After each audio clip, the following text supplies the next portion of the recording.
En République démocratique du Congo, l'inquiétude avant la marche pacifique des laïcs catholiques. Le comité laïque de coordination a maintenu cette marche malgré son interdiction par les autorités. Ce soir, on parle d'un bouclage de la capitale, Kinshasa. Plusieurs points de contrôle ont été dressés dans la ville. Le trafic routier est filtré, les personnes fouillées par les forces de l'ordre.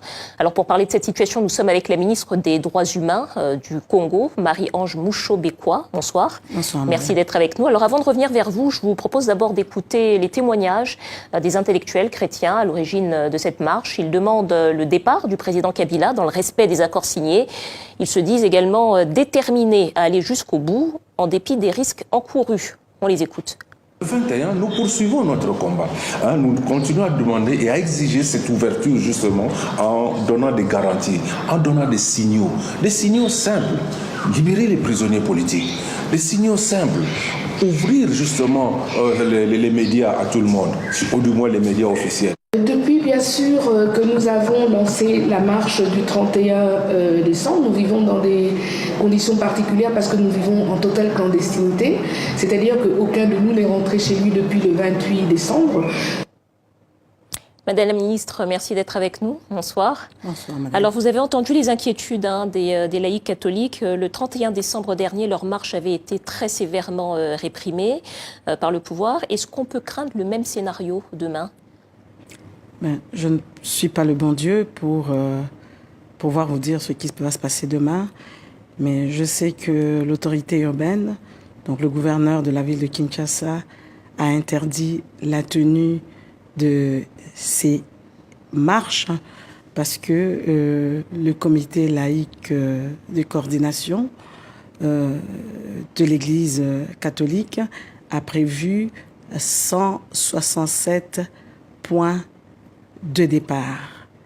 Les points de chute ne sont pas connus et une ville comme Kinshasa de près de 12 millions d'habitants, vous comprenez que si à chaque point de départ, il y a 1000 personnes, la police ne sera pas en mesure de garantir, de protéger les personnes et leurs biens.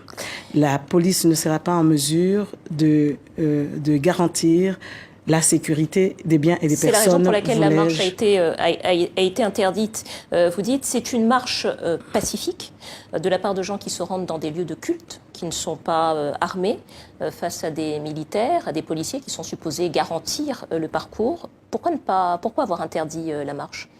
Comment le justifier ? Ce n'est pas moi qui ai interdit la marche, c'est le gouverneur de la ville de Kinshasa. Est-ce que c'est une décision que vous comprenez ?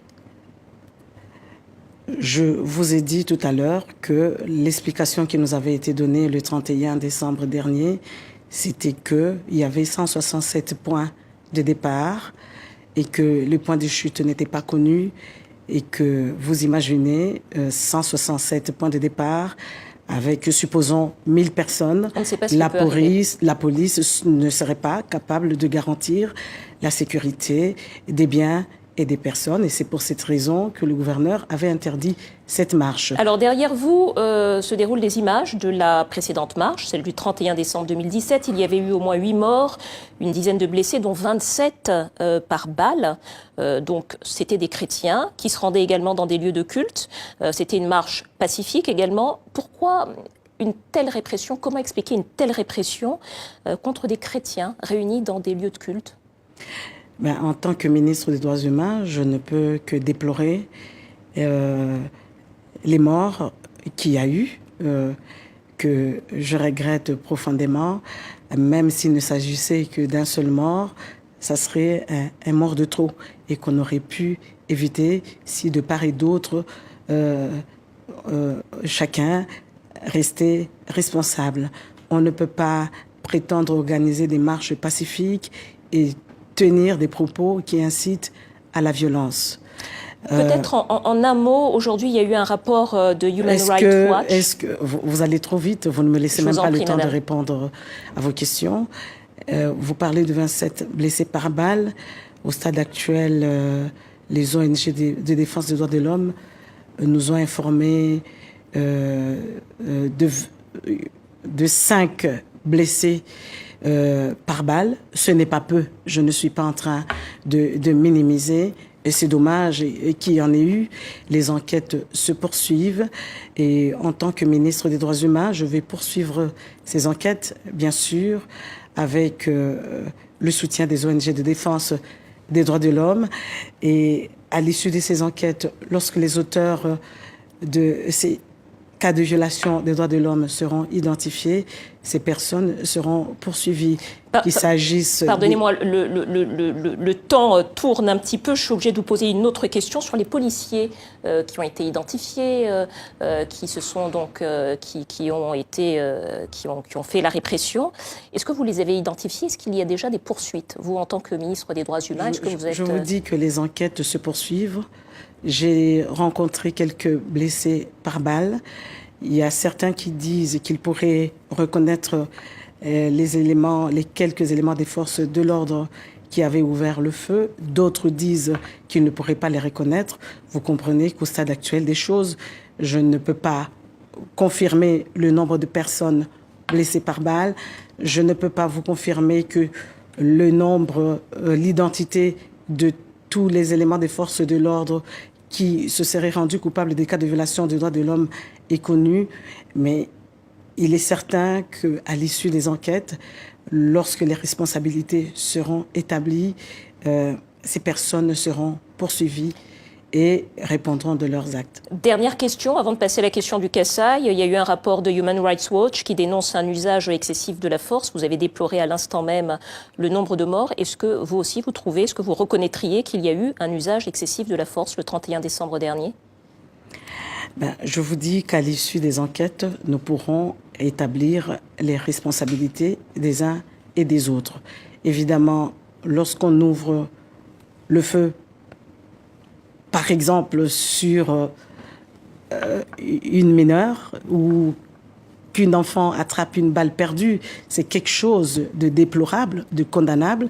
Et la personne qui a ouvert le feu, qui a perdu le sang-froid, ne devrait pas. Cette personne devrait être poursuivie et condamnée. Mais j'insiste sur le fait que ceux qui prétendent organiser des marches pacifiques incitent ces personnes incitent à la violence, incitent à la haine. On ne peut pas vouloir une chose et son contraire à la fois. En très peu de temps, puisqu'il nous reste vraiment très peu de temps, sur le Kasaï, est-ce qu'aujourd'hui la situation est stabilisée? L'enrôlement est terminé, on le sait. Est-ce que la situation du Kasaï aujourd'hui n'est plus quelque chose qui peut empêcher la tenue de l'élection l'année prochaine? En quelques mots. Je ne suis pas le président de la Commission électorale nationale indépendante pour vous parler de l'organisation des élections ou non, mais le Kasaï n'est pas encore totalement sécurisé. Il y a encore des petites poches de résistance parce qu'il y a encore quelques jours... Vous inquiète encore? Il y a quelques jours, vous savez que certains éléments de Kamwina Sapou ont attaqué la ville de Kananga et on a déploré encore des morts. Le Kasaï n'est donc pas totalement stable, mais le processus électoral se poursuit. Et vous savez très bien que le calendrier électoral a été publié. Pour le reste, ça sera au président de la Commission électorale nationale indépendante de vous répondre. Dernière question sur les experts de l'ONU. Il y a eu une enquête de nos confrères d'RFI, commission d'enquête de l'ONU également, qui disent qu'ils auraient sans doute été piégés par un agent de renseignement du gouvernement. Où est-ce qu'on en est de cette affaire? Qu'est-ce que vous entendez faire, vous, en tant que ministre des Droits humains, pour que toute cette affaire soit éclaircie? Les enquêtes se poursuivent dans le Kasaï. Elles ont commencé depuis plusieurs mois. Et elles se poursuivent jusqu'à présent. Et nous attendons d'ailleurs l'arrivée de l'équipe d'enquête envoyée par le d'enquêteurs envoyés par le commissaire des Nations Unies aux droits de l'homme. Nous allons poursuivre des enquêtes conjointes pour faire la lumière sur les atrocités du Kasaï. À l'issue de ces enquêtes, les conclusions seront versés au dossier déjà ouvert par les magistrats congolais et les présumés coupables seront poursuivis par les instances judiciaires congolaises. Merci beaucoup, Madame la ministre des Droits humains de la RDC, Marie-Ange Mouchobekwa. Merci d'être venue sur notre plateau et d'avoir répondu à nos questions.